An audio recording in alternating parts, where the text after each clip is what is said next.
Welcome sa Buhay na Bayani Vlog. So ito na ngayon yung ating trainee. So tapos na sila dun sa actual laboratory nila sa board.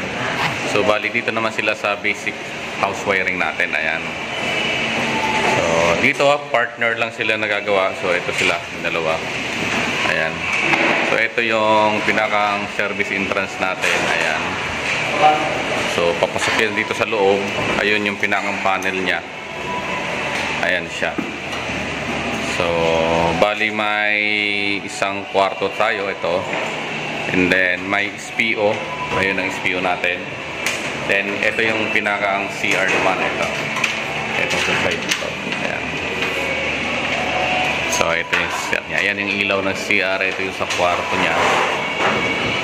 Ayan. Tapos ito yung pinakang ilaw ng sala at ito yung sa ayan, sa kusina niya, no? Ayan. Tapos, yung 3-way switch, ito, sa kwarto at saka dito sa may labas ng pinto, syempre, bago pumasok ng kwarto. Ang ilaw niya naman nandito sa kabila.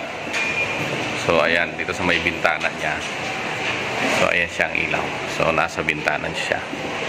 Okay, tapos, ayun, at tugang naman yon. Ayan, tugang switch yan. Ang ilaw niya ay, ito.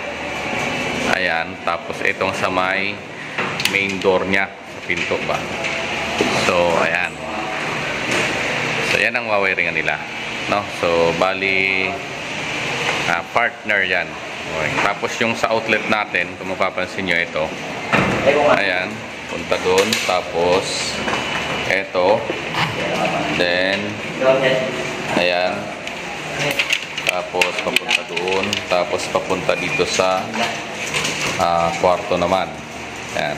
So, ito tapos dito sa kabila. Tapos, ayan siya. Then, ito.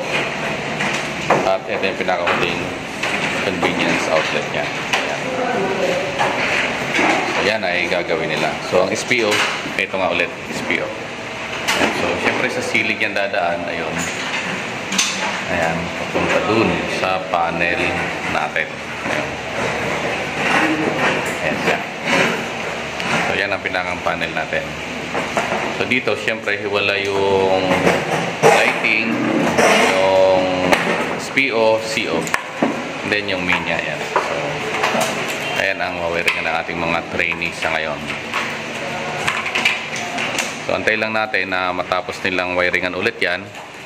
Tapos, i-check natin kung okay yung gawa nila. So, ito yung kaganda dito kasi basic talaga na house wiring, no?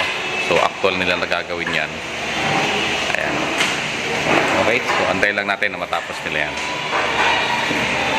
Ayan, yung pinakaharap ng ating house wiring.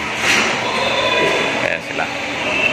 Maraming salamat sa panonood ng Buhay na Bayani Vlog. Lahat tayo ay pwedeng maging bayani.